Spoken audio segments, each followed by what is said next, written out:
Good morning students. Last video में हमने concentration terms, molarity और परसेंटेज के साथ उसकी रिलेशनशिप की थी। मोलैरिटी हमने कर ली थी। Molarity of a solution is number of moles of solute dissolve per litre of solution. The formula for molarity is weight of solute into 1000 divide by molecular weight of solute into volume of solution in ml, या moles divide by volume in litre. और उसके लिए मैंने आपको बता भी दिया था कि एक चीज़ हमें याद रखनी है कि molarity is equal to moles upon volume. So moles will be equal to molarity into volume. इसी तरह से इसकी हमने परसेंटेज के साथ रिलेशनशिप की थी। Molarity is equal to 10 pd upon molar mass. तो 10 इंटू पी मतलब percentage into density upon molar mass, where if the percentage is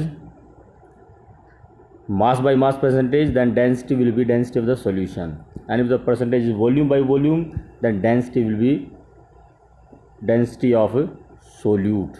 और अगर आपकी mass by volume है तब there is no requirement of density। तो परसेंटेज के साथ मोलैरिटी की रिलेशनशिप थी। फिर इसका डाइल्यूशन केस था। अगर हम सॉल्यूशन को डाइल्यूट करते हैं तो जो फाइनल मोलैरिटी होगी उसको कैलकुलेट करने के लिए हमारा फार्मूला होगा m1v1 is equal to m2v2। अगर मिक्स करते हैं then final molarity will be m1v1 plus m2v2 upon v1 plus v2। तो अब इसके बाद हम नेक्स्ट लेकर चल रहे हैं normality. Normality of solution is the number of equivalents of the solute dissolved पर लीटर ऑफ सॉल्यूशन। जैसे आपकी मोलैरिटी थी मोल्स ऑफ सॉल्यूट डिसॉल्व्ड पर लीटर ऑफ सॉल्यूशन, वहाँ मोल्स ऑफ सॉल्यूट थे, यहाँ पर number of gram equivalents of solute dissolve per litre of solution होते हैं। Now what is gram equivalents? तो ग्राम इक्वलेंट्स जैसे आप मोल्स कैलकुलेट करते हैं, मोल्स कैसे कैलकुलेट करते हैं? Given mass upon molar mass. इसी तरह से आपके जो ग्राम इक्विवेलेंट्स हैं, gram equivalents is equal to given mass upon equivalent mass. Equivalent mass हम पहले कर चुके हैं। Molar mass divide by reactivity को हम इक्वलेंट मास कहते हैं। तो इस तरह से ग्राम इक्वलेंट्स हमारे हो गए given mass divide by equivalent mass. तो ग्राम इक्वलेंट्स कैलकुलेट करने के लिए हमें मोलर मास के बजाय इक्वलेंट मास यूज़ करना है। सिर्फ हमारा ये डिफरेंस है नॉर्मेलिटी में और मोलैरिटी में। तो फार्मूला आपका सेम वैसे ही होगा। Normality is equal to number of equivalents of solute dissolve per litre of solution. So number of equivalents divide by volume of solution in litre. इसके लिए फिर यहाँ पर आपकी आ जाएगी जो आपके ग्राम इक्वलेंट्स अगर आपको कैलकुलेट करने हैं वो होंगे आपके नॉर्मेलिटी इंटू वॉल्यूम। जैसे मोल्स कैलकुलेट करते हैं, मोलैरिटी इंटू वॉल्यूम से हम मोल्स निकालते हैं, तो ग्राम इक्वलेंट्स हम नॉर्मेलिटी इंटू वॉल्यूम से कैलकुलेट करते हैं। अगर आपको मास दे रखा है तब आपका जो फार्मूला हो जाएगा normality is equal to weight of solute into 1000 divide by equivalent weight of solute into volume of solution in ml। Volume of solution अगर लीटर में लेते हैं तो ध्यान रखना यहाँ पर फिर 1000 से मल्टीप्लाई नहीं होगा। 1000 से मल्टीप्लाई इसलिए करते हैं कि वॉल्यूम हमारा ml में है, तब हम निकालते हैं number of equivalents of solute पर 1000 ml ऑफ सॉल्यूशन। तब 1000 ml में निकालते तो 1000 से मल्टीप्लाई करना पड़ता है, और पर लीटर निकालेंगे तो वो 1 लीटर में निकालेंगे तब हमें यहाँ पर 1 लेंगे, 1000 नहीं लेंगे। तो this is your formula for normality. Normality is equal to WB weight of solute into 1000 divide by EB equivalent mass of solute into volume in ml। तो नॉर्मेलिटी में और मोलैरिटी में सिर्फ एक ही डिफरेंस है, वो है यहाँ पर मोलर मास का। मोलैरिटी में मोलर मास लेते हैं, नॉर्मेलिटी में इक्वलेंट मास लेते हैं। और इक्वलेंट मास जैसे कि हम पहले कर चुके हैं, इक्वलेंट मास हमारा होता है equivalent mass is equal to molar mass divide by its reactivity. पहले हमने वीडियोज़ में किया है ये।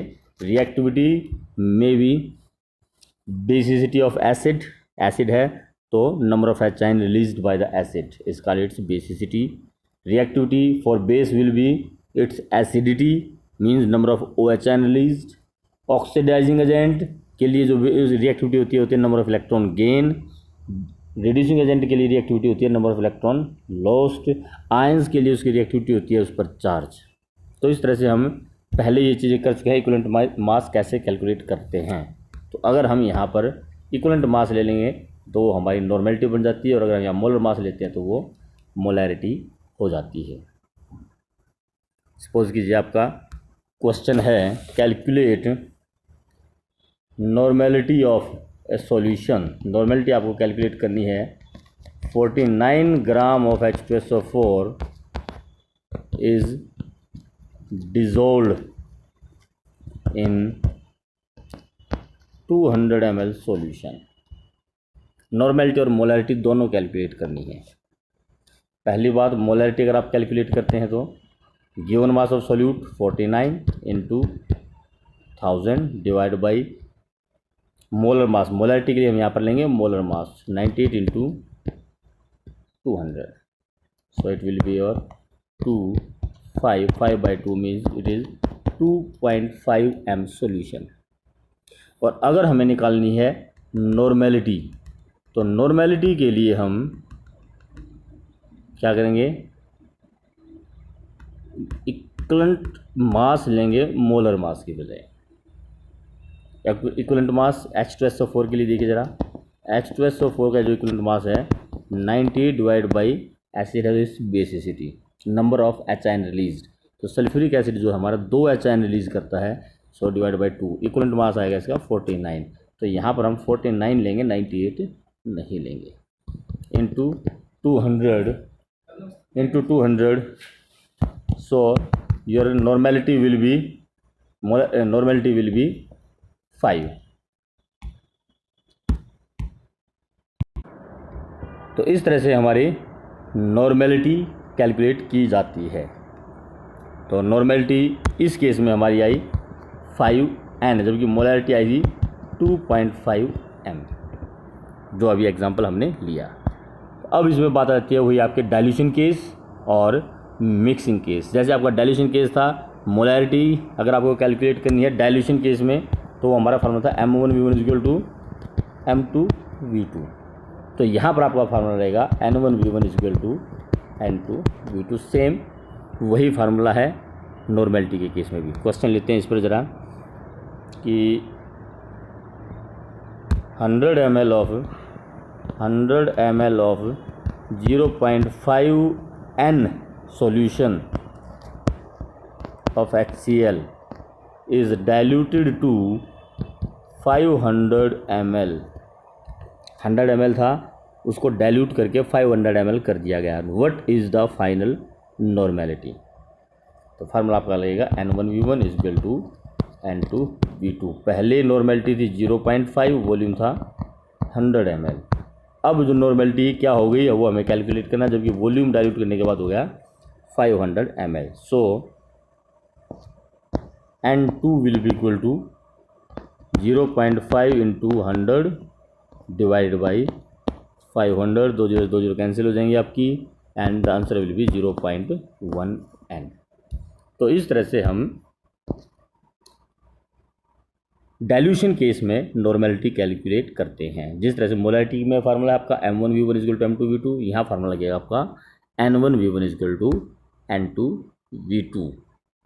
और आप एग्जाम्पल ले सकते हैं कि 200 ml of 0.3 ml is diluted to 400 ml। What is the normality? So this is your V1, this is your normality N1, this is your volume V2, and you are to calculate the N2. So 200 multiplied by 0.3 N1V1 is equal to 400 into N2V2। तो हमें calculate करनी है N2 हो जाएगी हमारी 200 into 0.3 divide by 400 means N2 final normality will be 0.15N। तो इस तरह से डाइल्यूशन केस में नॉर्मेलिटी कैलकुलेट की जाती है। सेम फार्मूला आपका मिक्सिंग केस का रहेगा। When two solutions of the same solute are mixed, normality are of the mixture will be N will be या N3 will be equal to N1V1 plus N2V2 upon V1 plus V2। जैसे mixing के case में हमारे molarity में formula था M3 will be equal to M1V1 plus M2V2 upon V1 plus V2। तो normality के case में भी आपका सेम वैसे ही फार्मूला रहेगा N1V1 N3 will be equal to N1V1 plus N2V2 upon V1 plus V2। Example लेते हैं जरा इसमें। सपोज कीजिए you have given 2 solutions which are mixed. एक सॉल्यूशन है 100 ml ऑफ 0.5 N और दूसरा सॉल्यूशन है 200 ml of 0.2 N normality, molarity और नॉर्मेलिटी हो, तो दोनों को मिक्स कर दिया गया। तो मिक्सिंग के बाद सॉल्यूशन की नॉर्मेलिटी क्या होगी? दोनों ही सॉल्यूशन HCl के हैं, ध्यान रखना, दोनों सॉल्यूशन HCl के हैं।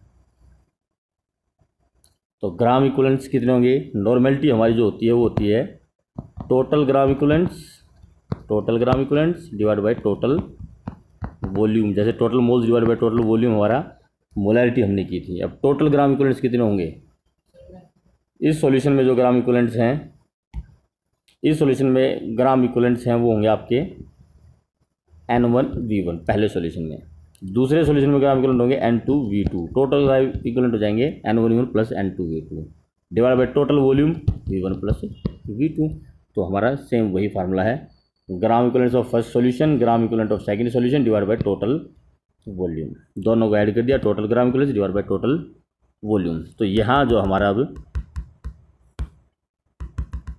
वैल्यू हम कैलकुलेट करेंगे gram equivalent N1V1 0.5 into 100 divided by plus 0.2 into 200 divided by total volume हो जाएगा आपका 100 plus 200 300। So it will be your 0.5 into 100 50 plus 40 divide by 300 means 90 divided by 300, so it is 3/10 means 0.3 N, that will be the final normality। तो इस तरह से हम normality calculate करते हैं। तो इस तरह से हम मिक्सिंग के फार्मूले निकालते हैं। And this is the relation between molarity and normality. Normality is always equal to molarity multiplied by N, molarity multiplied by N means N is again that reactivity। Suppose कीजिए आपका H2SO4 है, H2SO4 की reactivity acid है तो इसकी जो बेसिडिटी होती है 2। तो H2SO4 सॉल्यूशन के लिए जो नॉर्मेलिटी होगी वो मोलैरिटी मल्टीप्लाइड बाई 2 होगी, मतलब नॉर्मेलिटी मोलैरिटी की डबल होगी। इसी तरह से अगर हमारा HCl है, HCl सॉल्यूशन एसिड, इसकी जो रिएक्टिविटी है, रिएक्टिविटी होती है 1, एक ही एच रिलीज करता है। तो इसकी जो नॉर्मेलिटी होगी वो मोलैरिटी मल्टीप्लाइड बाई 1 मतलब equal to, normality will be equal to molarity होगी। NaOH है, NaOH बेस है तो इसकी एसिडिटी मतलब number of OH ion release, एक ही OH आयन रिलीज करता है ये, तो इसकी रिएक्टिविटी 1 हुई। तो इसकी जो नॉर्मेलिटी है वो भी मोलैरिटी मल्टीप्लाइड बाई 1 मतलब नॉर्मेलिटी और मोलैरिटी दोनों इक्वल ही होंगी। तो this is the relationship between normality and molarity. जिस तरह परसेंटेज से हमने मोलैरिटी निकाली थी, मोलैरिटी परसेंटेज से 10 PD अपॉन मोलर मास निकाली थी। अगर हम नॉर्मेलिटी निकालेंगे परसेंटेज से तो 10 PD अपॉन इक्वलेंट मास ले लेंगे। बस यही फ़र्क है नॉर्मेलिटी और मोलैरिटी में। मोलैरिटी में जहाँ पर मोलर मास लेते हैं यहाँ इक्वलेंट मास लिया जाएगा। तो ये आज आपको नॉर्मेलिटी हमने करवाई। तो नॉर्मेलिटी के क्वेश्चन आप इसकी प्रैक्टिस कीजिए। इसके बाद नेक्स्ट हमारा आएगा मोलैलिटी। नेक्स्ट वीडियो में आपको मोलैलिटी करवाएंगे। Thank you.